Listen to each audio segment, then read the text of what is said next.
بسم اللہ الرحمن الرحیم۔ قرآن کے پہلے صفحے کے اوپر رہنمائی موجود ہے، لیکن یہ قوم سیدھے راستے پر چلنا ہی نہیں چاہتی۔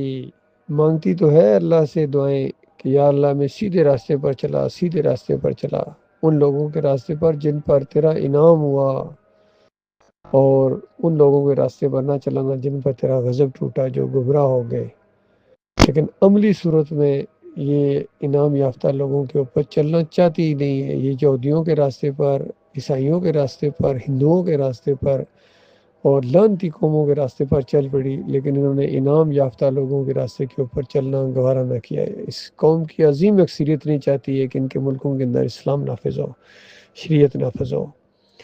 آج جو منظر میں نے ایک سکول میں دیکھا ہے تو واللہ کس قدر یعنی تجالیت اپنے پنجے گاڑ چکی ہے ان تعلیمی اداروں کے اندر، اور اس سے زیادہ یہ جو مذہبی ادارے ان کے، جہاں شرک کے گڑھ ہیں، شرک کی فیکٹریاں ہیں، ان کے جتنے مدارس ہیں، چاہے بریلویوں کے ہوں، دیوبندیوں کے ہوں، اہل حدیثوں کے ہوں، سلفیوں کے ہوں، حنبلیوں کے ہوں، یا سب کے عقیدے برباد ہیں۔ عقیدے کے اندر خرابی ہے۔ انہوں نے اللہ کو چھوڑ کر اور معبود بنائے ہیں۔ کسی کو داتا کہتے ہیں، کسی کو دستگیر کہتے ہیں، کسی کو مشکل کشا کہتے ہیں، کسی کا چکر لگاتے ہیں، چادریں چڑھاتے ہیں، عرس اور میلے کرتے ہیں، امام زامن بنتے ہیں، تعویذ بنتے ہیں۔ جمہوریت کا پورا مشرکان اور ان کی بادشاہت کا سارا یہ نظام خالص شیطانی ہے، یقین کیجیے۔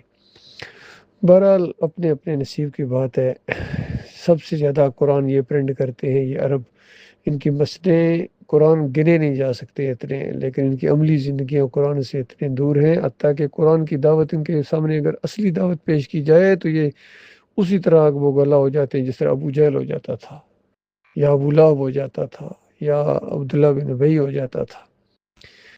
آج عمران خان صاحب کا ایک بیان سنا، پرانا کوئی لگایا ہوا تھا کسی نے، کہ کہتے ہیں میں صرف ایک بات تمہیں بتانا چاہتا ہوں کہ جھوٹ نہ بولو۔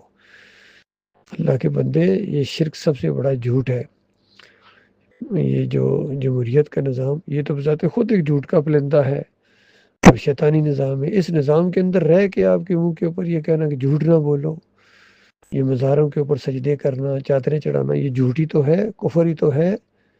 تو یہ معاملہ ان کو بالکل ہوش ہی کوئی نہیں، یقین کریں بالکل یہ شیطان کے پوری طرح جال کے اندر پھنس چکے ہیں۔ اب اللہ ہی جس کو نکالے وہ نکلے گا، لیکن عام اکثریت نکلنا چاہتی ہی نہیں ہے۔ اصل مسئلہ یہ ہے جس پر میں زور دے رہا ہوں، ہمارے ملک کی عظیم اکثریت انسان نہیں چاہتے ہیں کہ ان کے اندر اسلام کا معاملہ ہو، توحید کا معاملہ ہو۔ یہ شرک کے رکھوالے ہیں، ان کے سارے لیڈر